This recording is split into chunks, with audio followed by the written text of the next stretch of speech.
Hello and welcome to Gamers of All Master of None, and today we are back to our Discount Gamer series where we buy games for cheap and see what the game's like normally after a couple of years when the game's fully fleshed out, have all the DLCs and stuff, and we just play it. This is also the first time I stream my game, so forgive my crude layout. It's probably going to stay like this for a while until I figure out something good. The reviews are generally positive on this. I think people enjoy the game itself mostly, but then there are also people who don't like this game because of the reasons. I'm just going to go at it from a pure gaming perspective because I don't care about the politics side of things. As the game has been out for a few years, I'm not going to shy too much away from the main story because if you want to know about it, you probably would have, and if you don't care about it at this point, you probably wouldn't have known about it anyway, but consider this your spoiler warning. The premise is that you go into Hogwarts as a 5th year student, completely new to magic. Not sure why they wouldn't just put you in 1st year, and instead of having to do 5-year catch-up in one go, you actually just start school late. Anyway, you have a character creation process which has quite a lot of details. As a guy, I normally just find a preset, tweak some things, and just get on with it. So I can't comment much on that either. You start off with a cutscene, as most games do. And after being attacked by a dragon...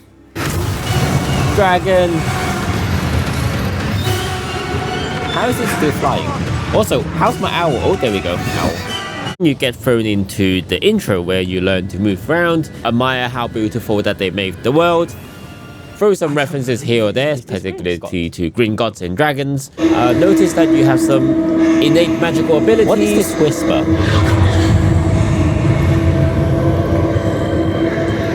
Activate. What happened? When I learn your first few utility spells like Revelio and Lumos. And quick turn. And then some basic combat like blocking with Protego, the basic cast, which is your normal damaging move, and also a, I guess, reactionary move, reflective move, which is Stupefy. We also get a first glimpse into the storyline and our main villain. Seems my reputation precedes me. And finally made our way into Hogwarts. And nearly missing your sorting ceremony. Fig, nice of you to join us. The sorting ceremony's over. Which in this game, instead of having a lengthy 20-30 questionnaire to decide which house you're in and you can't change it, you can just pretty much pick whichever house you want to be in. I'm gonna go with Ravenclaw. desire to learn. I do enjoy a good puzzle. Obviously at school there are certain things you're going to do, like making friends. So the first thing you do in your common is just speak to a few different classmates, roommates, yearmates, whatever. I'm Everett, by the way. I'm Amit. Pleasure to have you in Ravenclaw. Pleased to meet you. I'm Samantha. These characters don't actually do much, but the ones that actually matter, you will meet them in class later. As with all schools, we have to go to class, and I find the professor in this game have a lot of personality.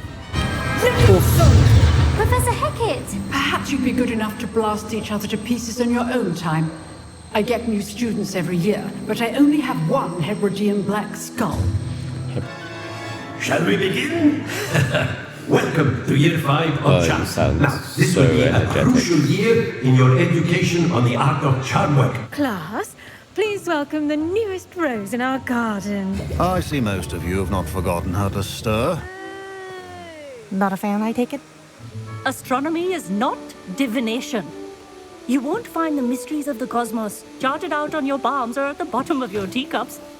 Essentially, for each of the class, you have to go and attend one kind of more detailed class. We have to learn a spell, or learn how to do a potion, or how to plant plants, etc., etc. And that is the only time we actually have to interact with how to do things.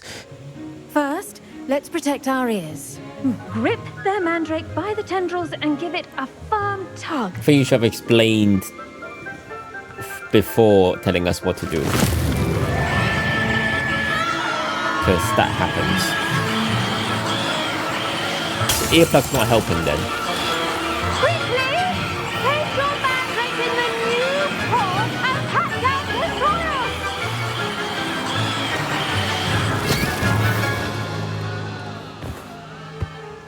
After that, most of it is just an option on the crafting, other than caring for magical creatures where you have a couple of spells. Each shall ask that you complete a few preliminary tasks to hone your magic. Outside of the one-time class you have to do, there are also additional assignments where it's essentially where you complete side quests, and after doing a few of those, you end up with a new spell.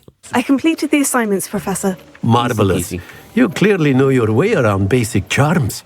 Let us give the old mending charm a try then, shall we? I have completed this game, and as a 50-hour game, the main story is quite long.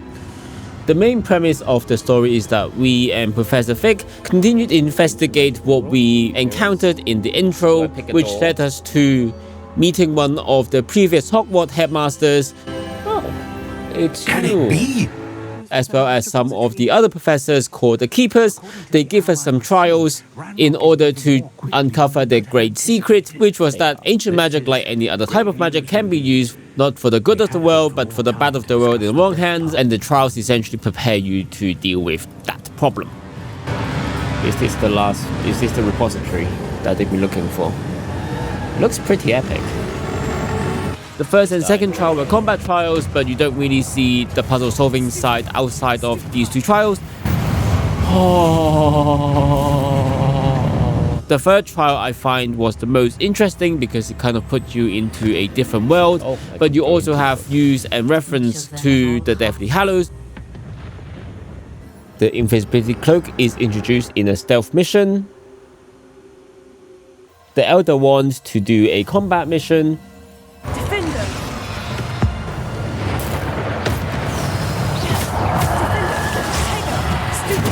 And the Resurrection Stone just for the lols. The magic of the stone can only conjure a shadow of my former self. The fourth trial was a battle against a magical beast. You can then use later on, which is quite cool, but I've not really used it at all. While we're doing all of the 4 trials, we also found out that there is a goblin who is trying to steal the ancient magic because of the different views of who owns a property. The goblin believes the maker has the right to it, whereas the wizard thinks who buys it have the right to the object. Obviously, this is kind of a culture clash, but essentially it leads to that most of the reservoirs have been stolen by Ramrock, and that he has built a drill to finally infiltrate Hogwarts, leading to our final battle. What's this magic? What is this?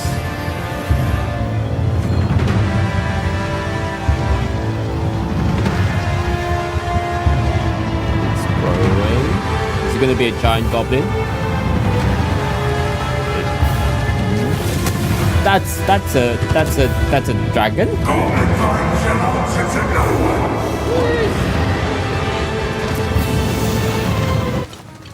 Other than the mainline story of the ancient magic stuff, we also have a few side companions that leads us to different adventurers, such as Sebastian, whose story revolves around the unforgivable curses. His entire life is a bit of a tragedy. Don't kill your uncle, or you murdered your uncle. You've made your choice.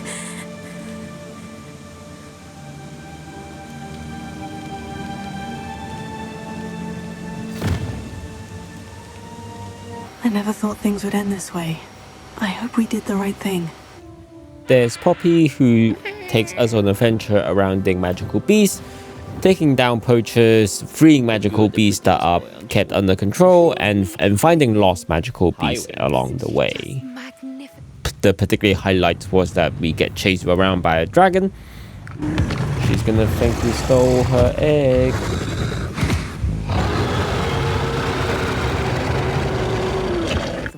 And then there is Natty, who is on a bit of a personal redeeming arc, so she's trying to help the local people by stopping Harlow and his gang of thugs.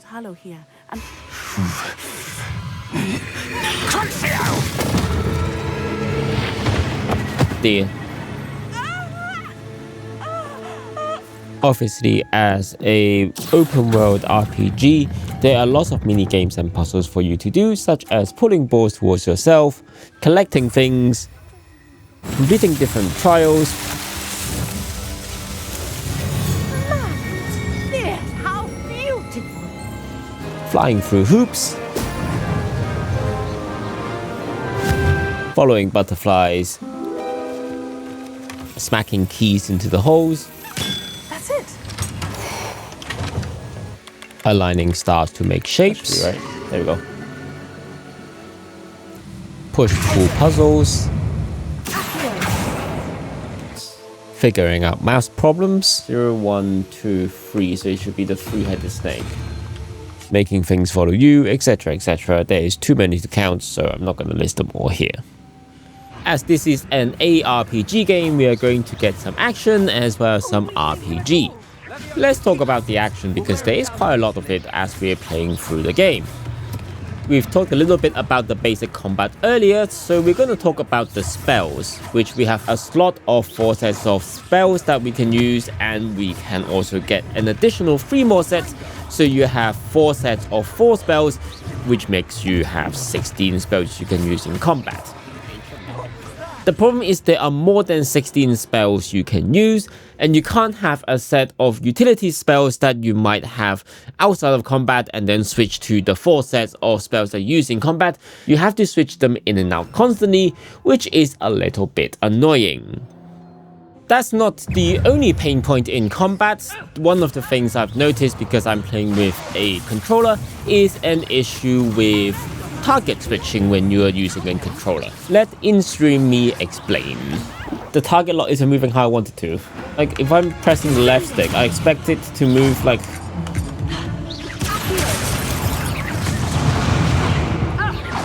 to the left of the person, not like the initial position. Yes, I'm ready now. Very well. Super Good luck out confusing. there.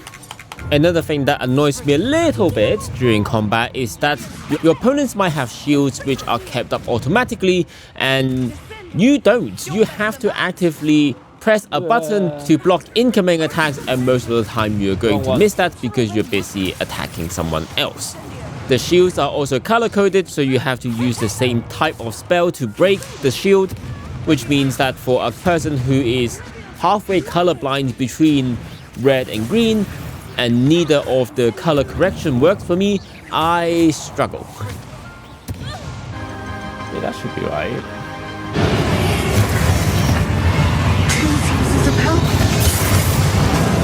Another thing with the controller combat is that because you have to use a combination of buttons to activate both spells and switching between the spell sets, sometimes when you're pressing your buttons a little bit fast, it just doesn't register the switch, or you activate the wrong spell, which means that a counter spell from them just hits you.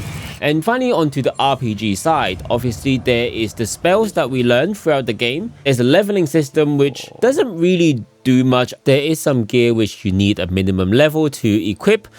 You can change your gear and the appearance of the gears. I like to leave mine on default so I look ridiculous all of the time. But most of the time, even if you're higher level than your enemies, it is still quite easy for them to kill you. Oh no, so close. Actually so close. Part of that is because there is very little damage that we actually deal from our basic casts and our spells. And the effect of the spells that we cast in-game is very different to the effects that we expected to see, especially from cutscenes. Burn.